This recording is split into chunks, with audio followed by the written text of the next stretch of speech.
Hello everyone and welcome to my most anticipated video games of 2020. At the time I make this video, we're deeply into the year, so some of the games I announce are ones that have already come. But still, thought it'd be a good idea to share some of the excitement with you guys. This is a series that I want to begin starting with this year, so yeah, let's just dive straight into it. Now, we're going to do this in categories. We're going to have a category for just the straight up games I'm most looking forward to, and these are like brand new games. Excuse me. And then we're going to have a category for like re-releases, like the re-releases I'm most looking forward to. And then we're going to have a specials mentions list where there are separate games that I am looking forward to, but most likely won't be buying at release. I'll be waiting maybe till they're on sale, or maybe till I have more time to properly give them a look. Or maybe I will get them when they come out, but I just won't touch them for a while. So yeah, let's just go straight into it. So I wasn't planning on starting with the category of most anticipated re-releases, except for the fact that I just found out a couple of weeks ago, and this is not new, by the way. I'm not super plugged into every facet of video game news. So this is something I just learned about, but it was announced like 6 or 8 months ago. But easily, this is my most anticipated game of the year, even though it is in fact a re-release. So bear with me, indulge with me for a moment. So we're going to start with that category, which there's 2 games in that category. The first of which is Moon Remix RPG Adventure. Now, this is a game that most people outside of Japan haven't heard of. And this game was moderately successful in Japan, but it wasn't a huge game by any stretch of the imagination. So basically the story goes like this. In the mid-90s, staff from the company Square, now we know them as Square Enix, but a lot of key individuals from Square left the company in the mid-90s, and they formed a new developer that goes by the name Lovdelic. This developer was known for making very unique experiences that in many ways were outside of the typical genre structures that we all know. And in particular, their first game that they released, they only released 3 games before the studio was dissolved, but the first of those 3 games was a game that basically was it was kind of like a commentary of the role-playing game genre, where you kind of looked on the outside perspective as like kind of like an NPC, but you don't play as an NPC, but you're kind of looking at like the outside of what it's like to look at the hero in the game and what they do. And you're basically playing as a character in the game that is trying to, in such a way, your goal is to basically restore the world after the hero pillaged through it. You know, if you've played role-playing games, you know what I mean, in the sense that you kill hundreds and hundreds and hundreds of creatures or people to gain experience, to gain levels, to improve your character's development so that you can progress further down the game and defeat more challenging foes. You can go into people's houses and steal their items for your own benefit of your quest, and things kind of like this. And so you're playing as a character in this game, and this game's not so much a role-playing game as it really is an adventure game, where you are interacting with the NPCs and you're interacting with the defeated foes to kind of restore the love that was lost in the world. And it's a really cool concept, and there really aren't any games like this. There's a famous game that was partly inspired by this game, and that's the game of Undertale. That's also why this game is finally being localized outside of Japan, because there were efforts to localize it in the mid-90s. There was a showing at E3, but the game was never actually fully completed for international release, and the project was canceled. So it stayed in Japan on the Sony PlayStation ever since. So this is the game was formally re-released last year, 2019, for release for Nintendo Switch in Japan. But the company that's handling it, which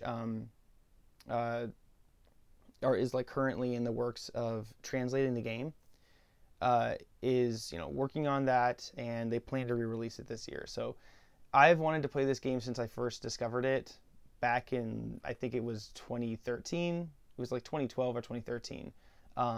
And I imported a copy of the game because I was learning Japanese at the time. I just started learning Japanese, and I was like, this is the very first thing that I want to play. And it to me, this game, it looks so appealing. I'm a very massive role-playing game fan, and it looks so appealing, and it really looks like a kind of game that I would fall in love with. I love the game has a unique art style, very, very unique soundtrack, and a pleasant one at that to listen to. And I just know this is going to be one of my favorites. Sometimes you just like see a game and you hear the concept and you just know that it like resonates with you. So like it just resonates with you, and you're like, I just know I'm going to like this game. I know I'm going to love it.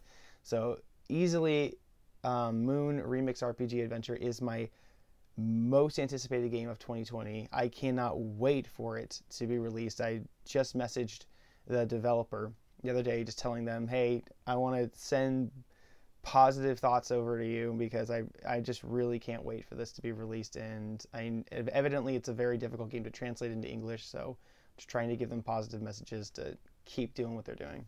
So that's my number one most anticipated game. Now to the next game in the category of most anticipated re-releases. It's a video game that was previously only available for computer platforms, and that game is To the Moon. Now this is a game that was released, I believe it was 2008. I could be wrong, but it was sometime around the late 2000s, and it was released initially for Steam. And it's an independent game, but it's a story-driven adventure game. Now, at first glance, it would look like a role-playing game akin to like a more 16-bit or 32-bit graphic style, but don't be fooled by that. It's not a role-playing game. It's also an adventure game. And it tells the story of a dying man's last wish. So essentially, there are these two doctors, and they have this device that allows them to go into the minds of a person and sort of relive that person's life through the memories. And what happens is they are in a business where they use this machine to go into a person who's dying's mind to kind of reconcile something from their past that they never got resolved. And what they do for this one individual, they go to his house and they go into his mind. The thing that he never reconciled in his life was a romance. And we don't know, by the start of the game, we don't know what exactly that entails. But they're going in there basically to kind of reconcile this thing for that individual so that they can pass in peace. And that's all I'll tell you about the story. And basically my thoughts are, it is a very touching game. The story has had a very profound impact on me personally, and it was a very touching game. Shed tears throughout the experience, and yeah, it's a wonderful game. But I remember playing it, I thought the whole time, like, this really feels like a game that would have been released for the Super Nintendo. The graphic style is appropriate, and the game graphically is not something that would have been, in my opinion, I'm not an expert, maybe it would have had to be for a 32-bit system, but for me, the graphics, I could really see it on a 16-bit console like the Super Nintendo. So the whole time I was thinking, this really could have been a Super Nintendo game. Like, I could have seen this on the Super Nintendo and playing it with that controller and everything. And the game has actually been released on Switch as of January 2020. but it's also getting a physical release thanks to limited run games. So I cannot wait to like finally have this game in a cartridge, put it in my Nintendo Switch, and then play it with the officially released Super Nintendo Nintendo Switch controllers. I can't wait. Like I'm gonna have that wish come true to finally play it in that way. So it will feel more like a Super Nintendo game than ever now. Yeah, so that's the physical release is evidently coming out a little bit later, but it's available now. Okay, so now going over to the games I'm most anticipated for, like kind of category. These are not re-releases, and yeah, we'll just dive straight into it. So the first game that I put on this list, and these are in no particular order. The first game is Oddworld Soulstorm.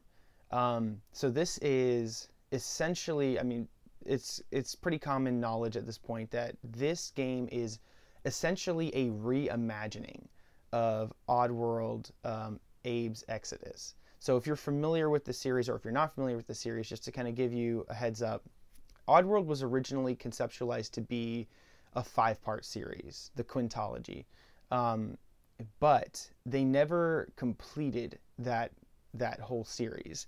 They got partially through it. They released Game 1 and they released Game 2, and then that was it. Game 3, Game 4, and Game 5 were never released. They were never fully developed, never fully released. And there's a whole host of reasons as to why. But now, thanks to digital distribution and Oddworld Inhabitants, the developer of these games, acquiring all the rights back for all the games in the series, they've been able to find financial success in the digital distribution space, and because of that, they were able a couple years ago to remake the first game in the quintology, the series, and that game did really well. So they decided next, with fan feedback, that the next game in this release was going to be Abe's Exodus, which originally they conceptualized this game to be something with this game with a grand scope, but due to like release date constraints and poor corporate decisions, that game was never made the way that the developer intended. And so instead it was drastically scoped downwards into a game that kind of had this kind of like the skeleton inner workings of that original project, but it was nowhere near what that game was meant to be. Thanks to digital distribution and the fans supporting it, and now not having to worry about release dates because of a publisher and deadlines, Oddworld Inhabitants is going back to that old vision and basically making the game they wanted to make back in the late 90s as Abe's Exodus, only it's called Oddworld Soulstorm. So this grand vision is coming into fruition now, and I absolutely cannot wait for it. This is like, and I've seen the gameplay footage for it. I'm the kind of person where when I'm excited to play a game and I know I'm going to buy it, I try not to watch the trailers, keep up with like developer commentary on it, because I want to experience everything for the first time by myself, and I don't want anything spoiled for me. So I try to keep out of the limelight when it comes to like upcoming games, but I have just a little bit looked into this one, and it looks incredible. It absolutely looks incredible, and it looks like it's going to push console horsepower to the limit. I have never seen a game with as many particle effects and characters on screen and action on screen to accompany the characters and multiple views of scrolling than I've seen in this game. This game is truly going to be a revolutionary game. And I honestly the console platforms haven't been announced yet. Clearly it'll be on the computers, but the console platforms haven't been announced yet, but don't be surprised if this skips PS4 and Xbox One and goes straight to Series X and PS5, because there's so much going on in this game. Performance would tank. I mean, in my opinion, unless they can optimize this game really well. I'm not the engineers behind this, so I don't know. But I'm absolutely looking forward to it. And yeah, so that's that. Now, the next game on this list is Psychonauts 2. I can't freaking wait for Psychonauts 2. I remember beating the first game the same month it was released, and I immediately wanted the sequel. I couldn't wait, and because the first game kind of ends on a cliffhanger note, and stuff's about to pick up, And the thing I love more than anything is Tim Schafer, the director, visionary behind Psychonauts.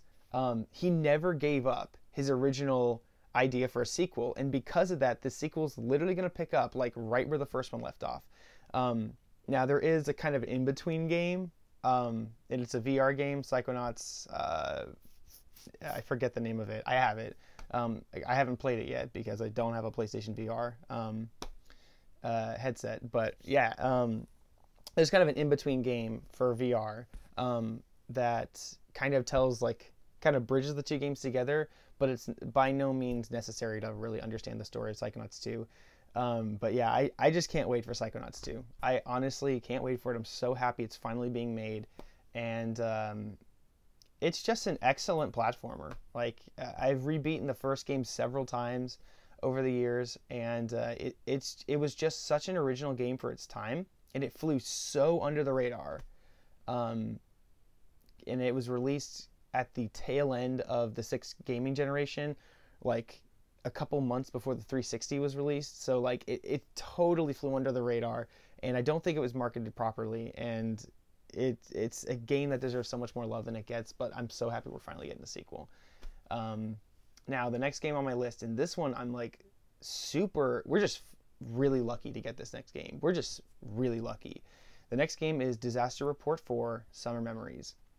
Now, just to give you a little bit of background for this series, this was a really popular series in Japan, and some of the titles were localized internationally. Like the first game was released in the United States as Disaster Report. The second game was released as Raw Danger. This is one of those series where when it was received an international release, it was kind of butchered in a lot of ways, and they changed a lot of elements of the original game to try to appeal to a Western audience, but they really should have just left it alone, because when a game is designed in a very specific context and you remove that context to try to like culturally accommodate it to a different audience, you are really like putting this game at risk of losing a part of its identity. And in my opinion, this series has kind of suffered that on its international releases. Now, this story is really interesting.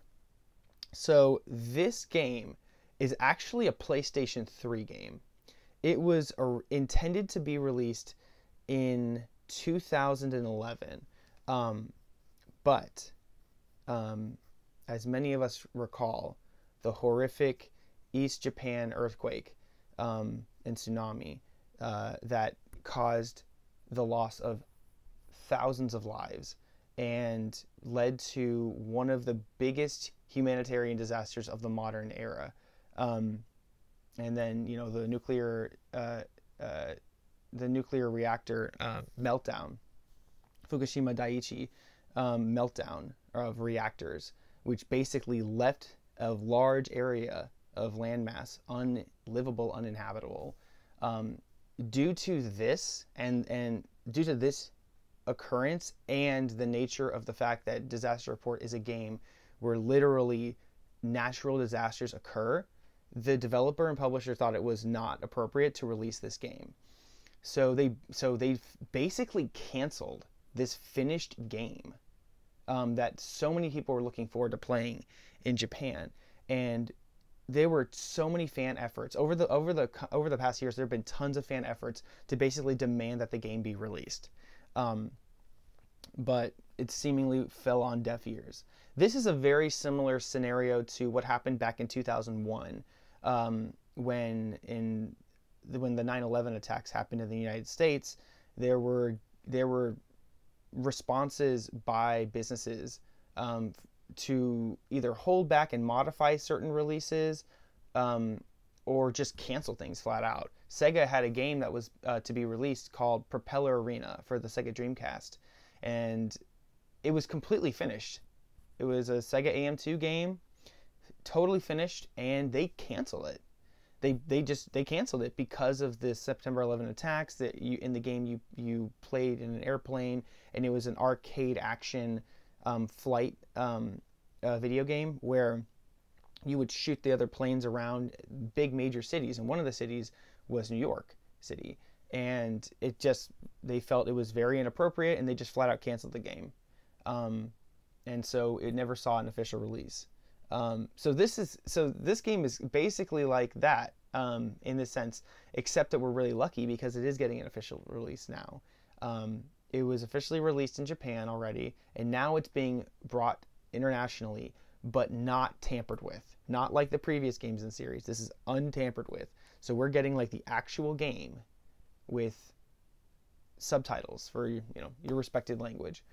So I'm super looking forward to this. This is always a series I wanted to dive into, but I was kind of apprehensive to because I don't like the way that they were kind of altered for the international releases. But this is everything I could have dreamed for, and we're so lucky this game's getting released. We're so lucky. Like, seriously. It'll be coming to Western countries on the Nintendo Switch and the PlayStation 4. I will be picking it up on the PlayStation 4.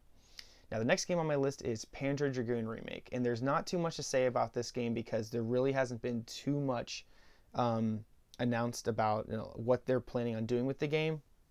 But I'm a huge fan of the Panzer Dragoon series. This is a series that is so underserved, a fan base that is so underserved, and this will be the first game we've seen released in this series since the amazing Panzer Dragoon saga. Panzer Dragoon Orta on the Xbox. Which in itself is such a masterpiece of a game. So I'm super excited about this game. Anything Panzer Dragoon I am ecstatic about. So I'm just glad to see that we're getting a new game in the series. And this, of course, is an opportunity to reinvigorate excitement for the series. And hopefully, Sega, if it does well enough, Sega will be listening so that they'll think about making more efforts in the series. But yeah, I can't wait for it. I don't know if it's just a remake of the first game or if it's combining elements of the first game and the second game or the whole series. I'm not sure how they're approaching it, but regardless, I'm super excited for it, and I can't wait to be playing it. Now, the next game on our list is Space Channel 5, Kind of Funky New Flash. Now, this game is, from what I've read, a remake of the first Space Channel 5 game, but with PlayStation VR as the controller scheme behind it, and with VR as like the vehicle to control everything with, and there's evidently new content, I believe. Now I love anything by Tetsuya Mizuguchi, so like Space Channel 5 is an excellent rhythm game, and one of the pioneers for the for the genre, and I've always wanted to marry rhythm games with VR because I think there's so much that can be done. I have this deep-rooted belief that one of the most untapped potential genres in video games are marrying rhythm with exercise. And there are games that have done this and do it really well. Bimani is an excellent proprietor of this. Thanks to games like Dance Dance Revolution, Dance Rush, Superstardom, like they make games that basically marry these two things together, and in my opinion they work harmoniously.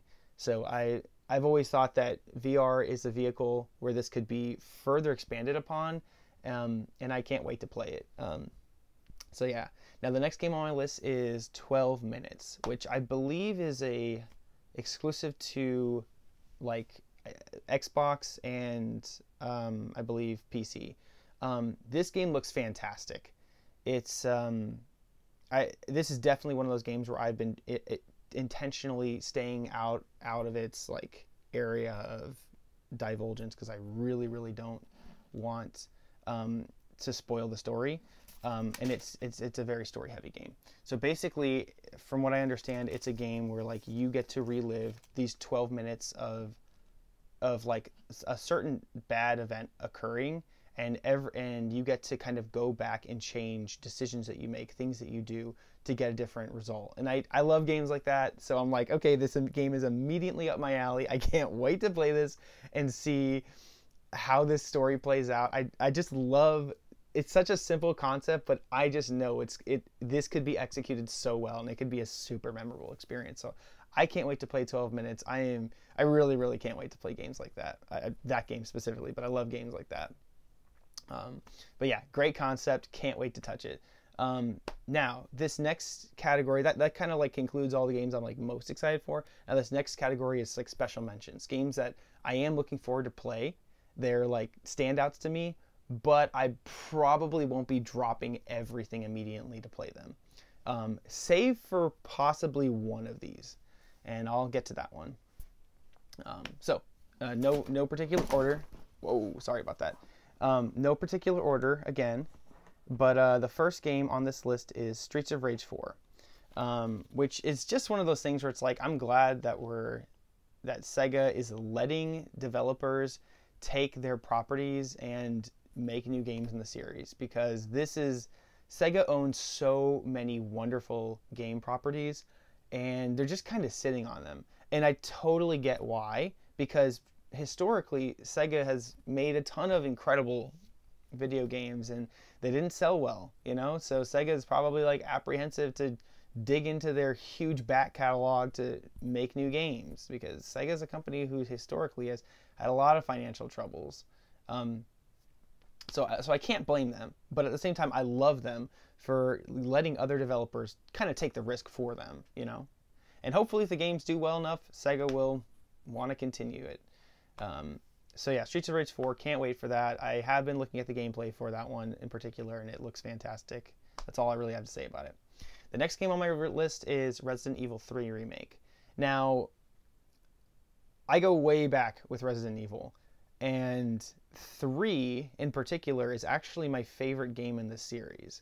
I love most of the games in Resident Evil, and even some of the games that a lot of people are very critical of, I still like. Like, I'm totally a fan of Resident Evil Survivor, the American version, even though it was completely botched and they removed the key element of control in the game. I still like that game, and I've beaten it several times. Yeah, I'm really excited for this game in particular. I was kind of done with the series after Resident Evil 6. I was like, this has officially left my conscious of interest. But when Resident Evil 7 came out, I played that and I loved it, got all the endings, and when 2 Remake was released in 2019, I beat the heck out of that game and I loved it. I thought it was great, and I thought it paid homage to the second game in a wonderful way. Fantastic. So I can't wait to see what they do with Resident Evil 3, as it's my favorite one of the series, and it'll just be fun to see like how it can be reimagined. The only thing I kind of want them, this same exact division of Capcom, to do after they're done remaking these games is I want them to remake Dino Crisis. As a huge Resident Evil fan, Dino Crisis is actually my favorite game that they kind of the horror games that they developed. I actually just love Dino Crisis. Like, something about Dino Crisis is a little bit more scary to me than Resident Evil. I think it's that what they called panic horror, that genre that they tried to coin with Dino Crisis. Like, it's just so fast and so visceral, and the dinosaurs are way more intelligent than the monsters and the zombies in the Resident Evil games, and it's just terrifying because of that. Although I will say Resident Evil 3 to me was extremely terrifying thanks to the Nemesis. But anyway, I'm really excited for Resident Evil 3 Remake, and if for whatever reason Capcom was listening, I would say please consider a Dino Crisis remake in the same vein of these games, because I would love that. Alright, the next game on my list is Doom Eternal. id Software is one of the classic developers to me. One of the very first games that we ever had in my household was, and it wasn't even a game, it was a demo, was Quake 2. And I just remember that game left a huge impression on me.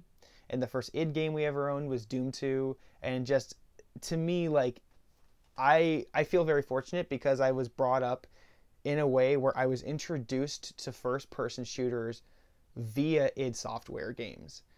The very first-person shooters I played were the Quake games, the Doom games, and Wolfenstein 3D. And because of that, like, I feel like I'm kind of blessed in a way, because that's kind of, I expect the style of game of like those when I play a first-person shooter. and to that end, like I just love id games. I always have loved id games. There is not a single id Software game I have not enjoyed. I love them all. Quake is probably my favorite. If I had to pick a favorite, I'd probably say Quake is my favorite. And Rage, in my opinion, is like one of the most underrated games of the 7th generation. It was such a fantastic game, and did not get the attention it deserved, in my opinion. But Doom Eternal is looking excellent. Doom 2016 was excellent.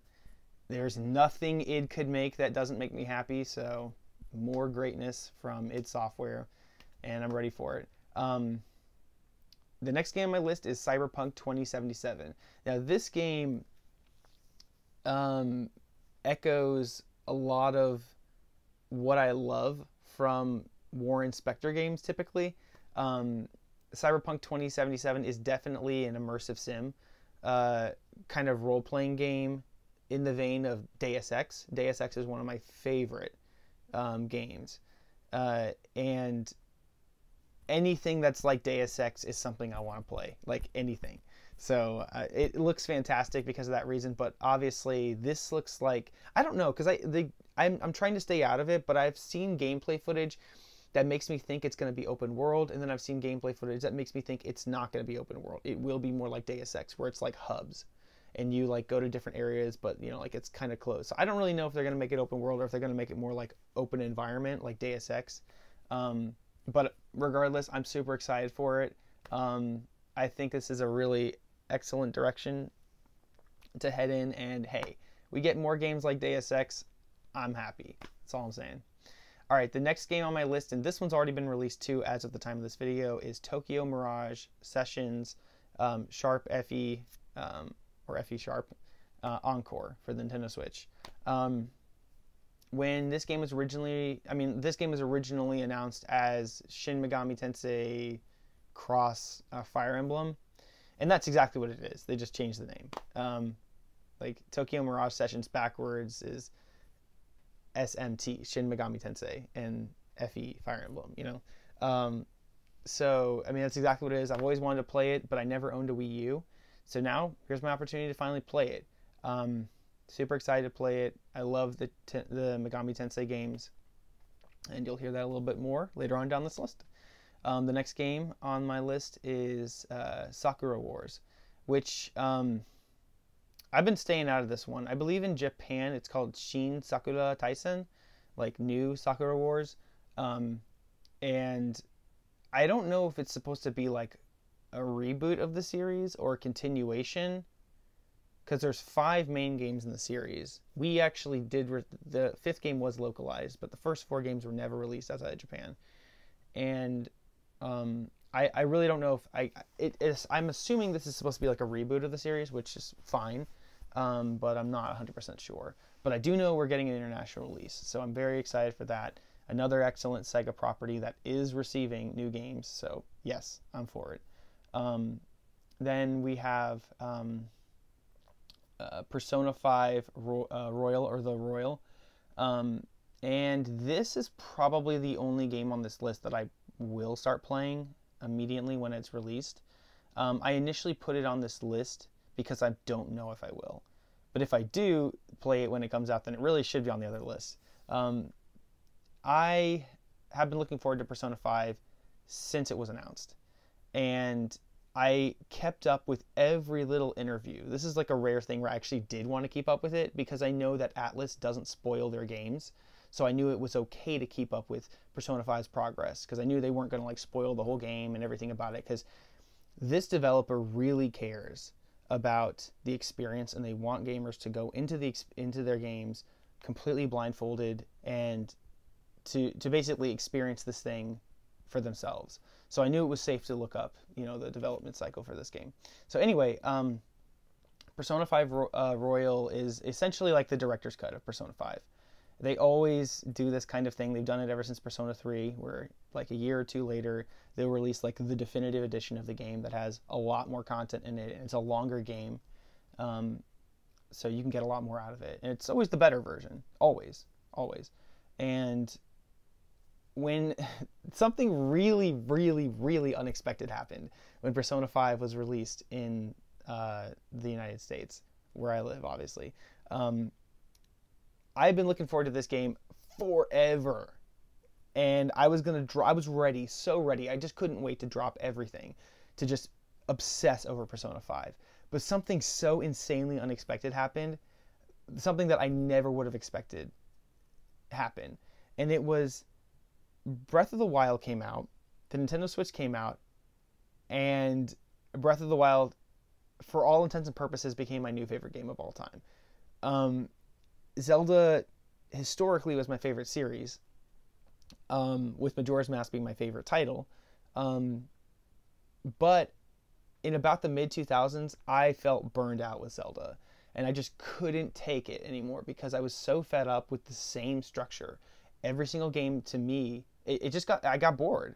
I got bored of playing the same, to me, what was the same game again. Of course, it wasn't the same game again, but it felt like the same game again. I was tired of starting out with nothing and having to go through 7 dungeons and then fight Ganon at the end and then the game's over. I was so tired of that. It was like, it's the same thing over and over. Nintendo's just repackaging the same game over and over again. And of course they're not. Like, I don't mean to get getting on a soapbox, but I felt that way after playing Zelda for so long. Because I've been playing Zelda since I was like 7 or 6 years old. And after a while, I just wanted something different. Majora's Mask was different, and I loved that about it.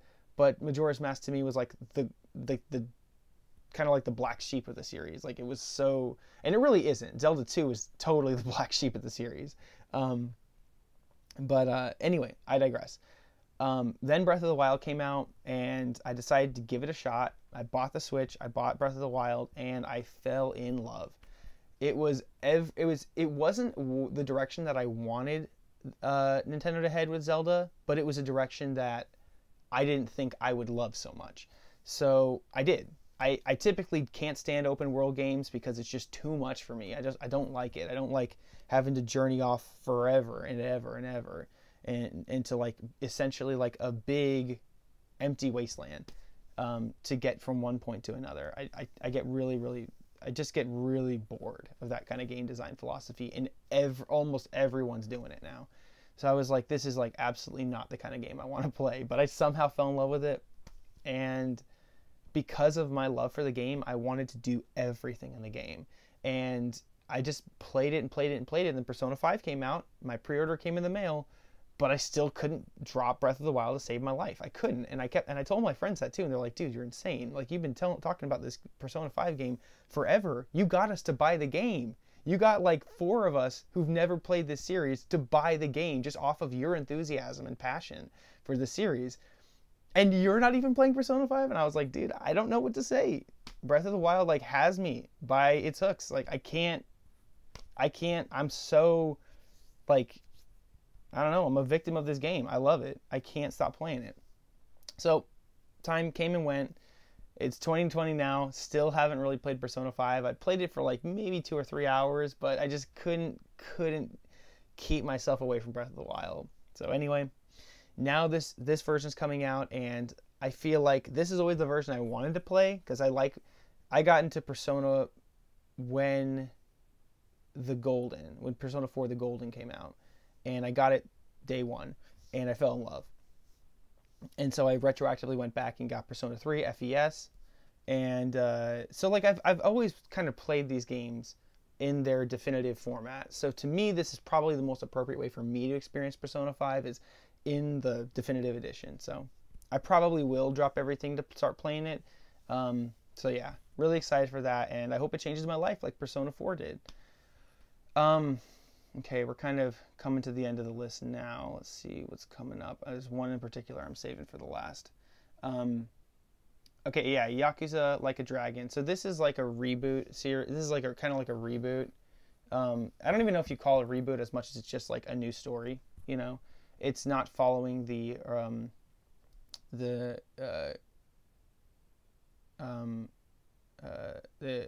think his name is Dojima Kiryu, the main protagonist of the Yakuza series. It's not following him anymore. This is like a totally different protagonist, totally different everything, you know. So it's like starting out from scratch, and I know I'm gonna play it. I love the Yakuza games. This one's particularly interesting because it's a role-playing game. It's not like it's still the same kind of game, but the only thing that's different is the combat is not like a arcade beat 'em up like the other games in the series. The combat in this game is a role-playing game. It's a turn-based role-playing game, which is a role-playing game by definition. So that's a really interesting choice, and I'm a huge role-playing game fan, as I've mentioned. I love the turn-based style more than any other form of combat. But when I discovered that this game was going to have that kind of combat style, I was like, I'm not sure how I feel about that.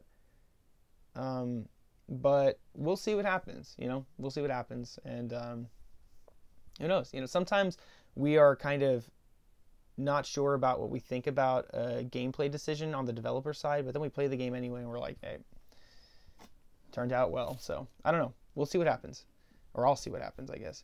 And I'm still excited for it. So the next game is Trials of Mana Remake, Seiken Densetsu 3. And this one is really awesome. I recently made a video where I unboxed the collection of Mana, which includes the first 3 games in the series, with Trials of Mana, which previously was a Super Nintendo game or a Super Famicom game that was only available in Japan. But with the collection of Mana, for the first time ever, it's been officially released internationally. So now we can actually play the original Super Famicom game on our Nintendo Switches. But this is a remake of that game. And I partially think this is responsible. This release is responsible for us getting the collection of Mana, because we're finally getting this. So anyway, super happy that they released the collection of Mana internationally, and I'm super happy that they're making this remake, and it looks really good. I have to admit, it looks really good. I've played the demo of it, and it echoes a lot of the same sensibilities that I got by playing Dragon Quest XI. So I'm really looking forward to see how it turns out, and I can't wait to play it. And there is an option to disable voice, so you can play the game all text-based, like I like to do in my role-playing games. So I'm excited for that. Except for Persona. I never disable voices in Persona, because the voice acting, whether you're playing with Japanese or even the English dub, is always excellent. So the next game on my list is Deadly Premonition 2, A Blessing in Disguise. I'm just excited we're getting a sequel. I don't know what else to say. I'm just excited we're getting a sequel. This was an excellent, super underrated game of the 7th generation.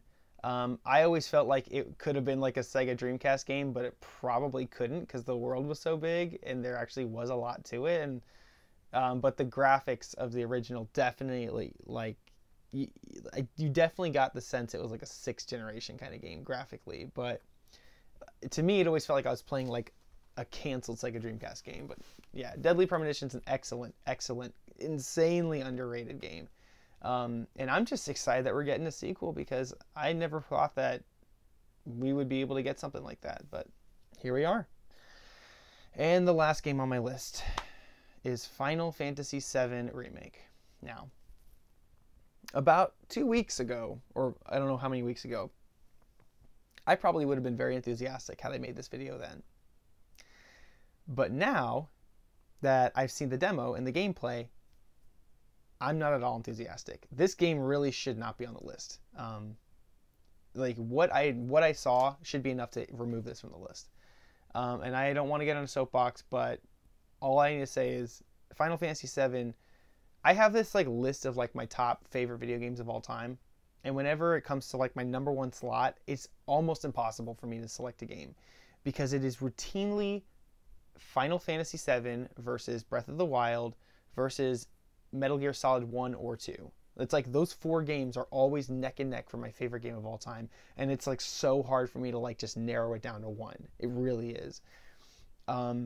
That being said, Final Fantasy, so I always call them all my favorite game of all time, because it's so much easier than to try to like internally fight with myself. So Final Fantasy VII is my favorite game of all time. I'm very, very passionate about it, and to me, the combat system is something that is absolutely unreplaceable of this game. A lot of people love Final Fantasy VII. It's the favorite. It's a series favorite. It's not everyone's favorite, but by and large, between the fans, it's the series favorite. but it's not just my favorite Final Fantasy. It's my favorite game of all time. And because of that, I have certain expectations going into the remake. And I feel like Square is just not listening. Because it is so weird, because you have games like Dragon Quest XI where it's a real-time action role-playing game with, fully voiced characters and dialogue, but they still give you an option to turn off the dialogue, so it's all text-based, and they still give you the option to make the game a fully turn-based combat style. And it's like Final Fantasy VII, like at first when it was announced, like, this goes way back. I was excited ever since 2005 when I saw the E3 trailer, the tech demo, I should say, for the PlayStation 3. And I wanted the remake. And I was one of those people who was screaming for the remake on forums, on message boards, sending emails and feedback to Square Enix. And then they finally announced it in 2015 E3. And I remember watching it live and just being like, oh my God, we're getting it. And then later on down the road, I believe it was 2016, they released like their first gameplay trailer of the game, showing that the combat system was real time. And I was like, I cannot do this. I can't do this. Not Final Fantasy VII. Like I was worried that they were going to do that with the combat, and of course they did it. And the voice acting, in my opinion, the dub was awful. And I shouldn't say it was awful. It was spotty. It wasn't completely awful, but a lot of the characters sounded terrible. Then I stopped following the project because I was like, if I do want to play it, I don't want to spoil anything. I know what happens in Final Fantasy VII. I've beaten this game who knows how many times, but it's like a total, like, it's like a remake. I don't want to spoil it, So anyway, then I heard that they're introducing a classic mode into the game. A classic mode for all of you old Final Fantasy fans out there. On Square Enix's website, they say it's a turn-based battle system. They use the term turn-based battle system. So I'm expecting the turn-based battle system from Final Fantasy VII. Of course it's not that. No, it's not that. It is an AI controlling your party, and you get to make decisions in your command menu every now and then when the menu bar is like completes. It is absolutely a disgrace, and it's a slap in the face to old fans. If that option's there for new people, for like new people who've never played Final Fantasy or people who just want a more easy experience, I'm fine with it for them, but that's not anything for us. And the fact that I don't know if there's not an option to turn off the dialogue yet. Usually that's something you have to go into the options menu to see if there's like a voice acting volume slider, and you just turn it off. But a more proper way to do it would be to like implement like text boxes so that you can read at your own pace, and then like press X or press circle or whatever to continue to the next text box or the next part of the conversation. That's the appropriate way to do it. But as long as the text isn't flying by and you're like having to be a super reader, I'm fine with that if you can at least turn off the VO. So I can't say anything about that, but the combat system, definitely. I will not purchase this game unless they implement a turn-based combat system, because to me, a part of the appeal of Final Fantasy VII and a part of that game's identity is its combat system. And people can argue whatever they want. We all have our own opinions. But to me, remaking Final Fantasy VII and its combat system is my favorite out of the whole series. And remaking the game and not including the combat system is kind of like remaking Star Wars and not having Han Solo, or not having C-3PO or something, or not having Luke Skywalker. It's like, you can't do that. You know what I mean? Like, it's such an integral part of that thing that you can't remake it without that. Really, what they should have done is design the game from the ground up with two combat systems in mind. That's what they should have done.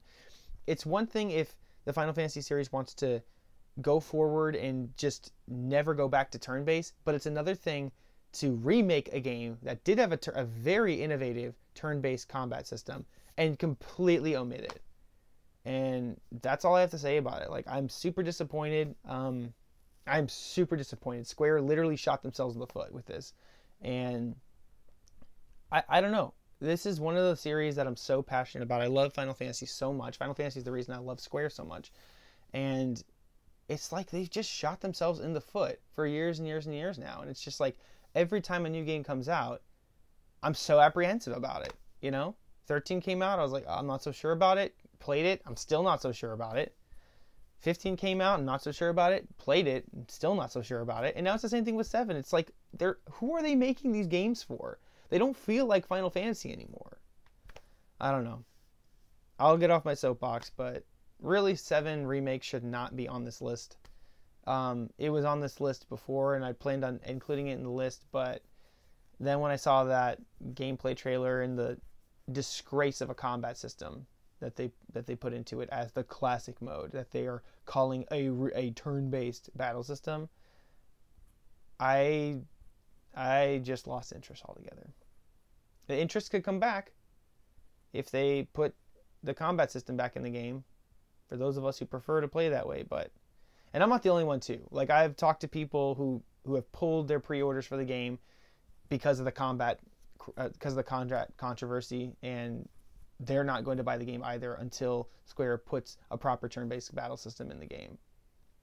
So, I don't know. But anyway, not wanting to leave on a sad note, that's my list of games I'm most looking forward to of the year. And yeah, I can't wait to play these games. Again, Moon Remix RPG Adventure is my #1 game, and everything else looks great. So, in addition to this, every game looks good that's been announced. And yeah, it's going to be an awesome year. So, thank you so much for watching. I look forward to doing this in 2021, and I hope you guys all have an awesome rest of your day.